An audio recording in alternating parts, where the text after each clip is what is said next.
everyone, welcome to StudyIQ English. Well, the war in West Asia continues to rage on. Iran refuses to surrender. In fact, today morning, Iran has appointed the new supreme leader, although officially there is no statement from Iran on this matter because US and Israel are continuing the threat against the life of the new supreme leader as well. So the war goes on. Unfortunately, the Strait of Hormuz, the narrow strategic choke point from where about 20 to 30% of global oil supply passes and comes into the Asian area, is closed. Now that it is closed, the world, especially countries like India and China, are facing a severe oil shortage, oil deficiency. And therefore, these countries are today navigating between their options. India is also deciding whether to now import all the oil from Russia or start buying from US, Texas oil, or should we depend on countries of West Africa? So these are the options India also is thinking about. But the Strait of Hormuz is closed. So therefore, there is a danger of oil supply. At the same time, there is also a danger when it comes to LPG and LNG supply, because these come from places like Qatar, Bahrain, and all these infrastructure is now under war. It is under attack, and Iran has been using its saturation war strategy. It continues to use drones and ballistic missiles. At the same time, it also continues to attack all the military and air bases of US in the West Asian area, and hence today countries like Lebanon, countries like Cyprus, countries like Turkey, Iraq, Kuwait, Bahrain, all these have also automatically become a part of this larger war. But what is more concerning is the fact that this war today has not been able to respect the Geneva Conventions. You know that no matter which global war is that, but we must respect the international humanitarian law. Today that seems not to happen. Why? Because initially there was a news that US has attacked a girls' primary school in southern Iran. That raised controversy. Now again, in another law that the war has seen, US has attacked a desalination plant in Iran. Where exactly is this plant? On the map, you see the very familiar Strait of Hormuz, right? The strategic choke point between Iran and here comes UAE. Now you know that it is right here near the Bandar Abbas port that there is an island. Okay, this island is an arrow-shaped island. You can see it right here. This is known as Qeshm Island. Remember, please, for UPSC, this is the largest island in the Persian Gulf. It belongs to Iran, very near Strait of Hormuz, very near Bandar Abbas port. This map should be very clear to everyone. We know that Bandar Abbas port is there. At the same time, we also know about Iran's Chabahar port. We know how it becomes an important part of the larger infrastructure like INSTC, like the BRI initiative of China. We also have spoken about the Gwadar port in Pakistan, another part of BRI of China, which is barely 70 kilometers away from the Chabahar port. Now, this area right now is the typical strategic point of this ongoing war. Unfortunately, there was a very big desalination water plant. You know that all these countries are living in an arid desert area. Now, majority of them try to first desalinate their water. They use the seawater, marine water, they make it potable, they make it usable, and then many people depend on it for their livelihood, for their basic necessity. Now, here also in the Qeshm Island, right here on Strait of Hormuz, there was a big desalination plant, but now it is under attack by US. If it is under attack by US near Bandar Abbas port in the southern coast of Iran, then what will happen to all those villagers, all those hamlets which depend on this water for their basic survival? Near about 30 to 50 villages will go water dry. And then what happens? This is a very dehumanizing angle of the war that has raised a question right now. Let's remember that the small Qeshm Island is mostly a rocky, it's a dry area. It has a very hot and dry climate, and that's why desalination of water becomes a very important thing here. Okay, so there are two controversies in the same region. One, Hormuz is shut. Second, even places like Qeshm Island are coming under attack and basic infrastructure is being broken.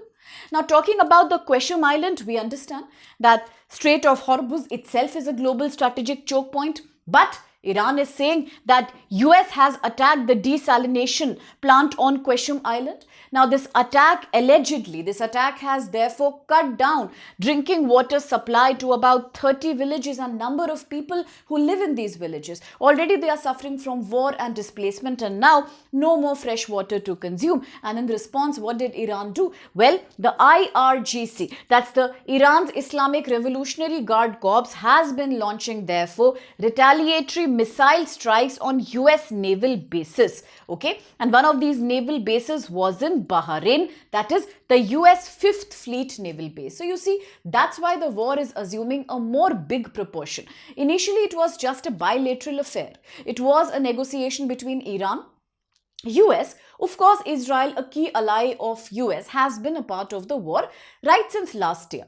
But now, the fact that neutral countries like Bahrain, Oman, Kuwait, Cyprus, Lebanon are also entering the war is right because of two reasons. One, because Iran has then retaliated by attacking military infrastructure of US, which is in all these countries. Second, because Iran believes in maintaining a strong axis of resistance.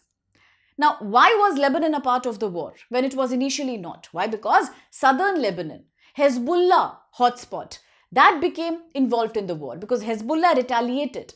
It was trying to avenge for the death of Mr. Khamenei. It attacked Iran. Iran launched back attacks at Hezbollah, that's southern Lebanon. So Lebanese government automatically came in the war. Similarly for Cyprus, the small little country in the ocean, we know that there are two bases, Deghelia and Arcoteri. Both these are UK bases. Because Iran was attacking them, Cyprus also became a part of the war. And similar is true today of Bahrain that has a US naval base. So you see, the war is only raging on. But the key question is it valid to keep attacking schools, to keep attacking hospital, or to keep attacking desalination plant? You see, water is a basic necessity. And therefore, it should be totally avoided. Any such attack is prohibited under the Geneva Convention. Now, what are desalination plants? Why are they so important for this region? Why? Because they convert seawater into fresh water. Usually, how do they operate? Using reverse osmosis.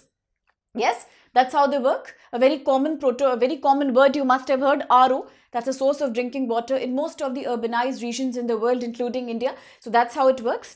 But let's assume there are so many nations in West Asia who totally depend on this technology. For example, Kuwait, 90% of drinking water comes from desalination. Oman, 86%. Saudi, 70%. That's a lot. Now, talking about Kuwait, do not forget that Kuwait was one of the latest countries which has now officially become a part of China's BRI, Belt and Road Initiative. Yes.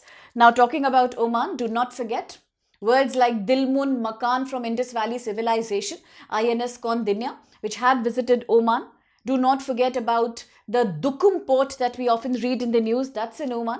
Saudi Arabia, India and Saudi have recently signed a Mutual Defense Cooperation Act. That doesn't mean any military involvement of India. It only means co-production of defense equipment. So all these nations are depending so much on desalination process for getting drinking water. And many more countries are also using the same technique, in fact. And it is extremely important for these countries because they do not have fresh sources of drinking water, usable water. So therefore, the Gulf region is producing about 60% of world's desalinized or desalinated water right now. And if these plants are attacked, then what happens? People go water dry. There is no drinking water, and this is a very dehumanizing thing that we are seeing today. Why is it becoming controversial? Because there is something called international humanitarian law. We have spoken about this in the Hindu class in the morning as well, that no matter which war is it, but there are certain conventions like Geneva Conventions which totally prohibit attacking critical infrastructure that determines the survival of people.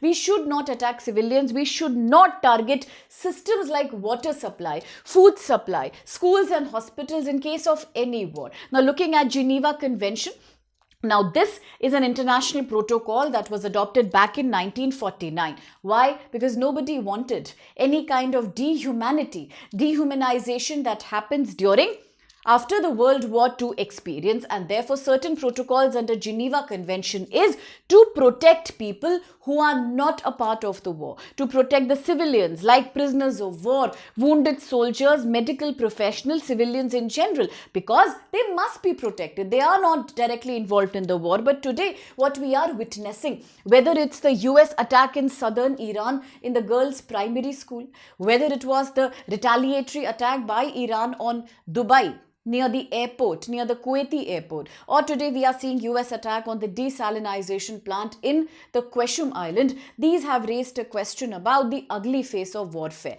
Now this is definitely not a part of Geneva Convention and it needs to be called out for sure. So let's do a quick practice question here. With reference to Qeshm island, consider these statements. 1. Qeshm Island is the largest island in Persian Gulf and it belongs to Iran.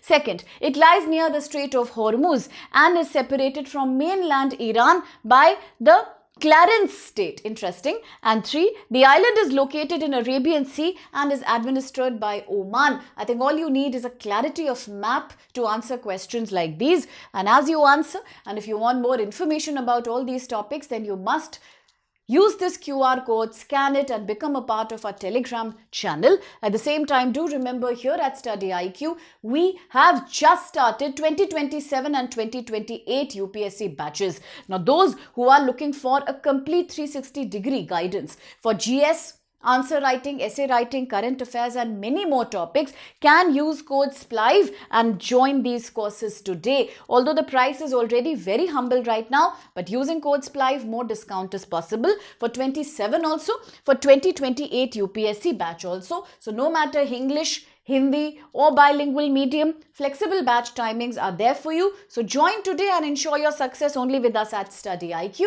Thank you so much.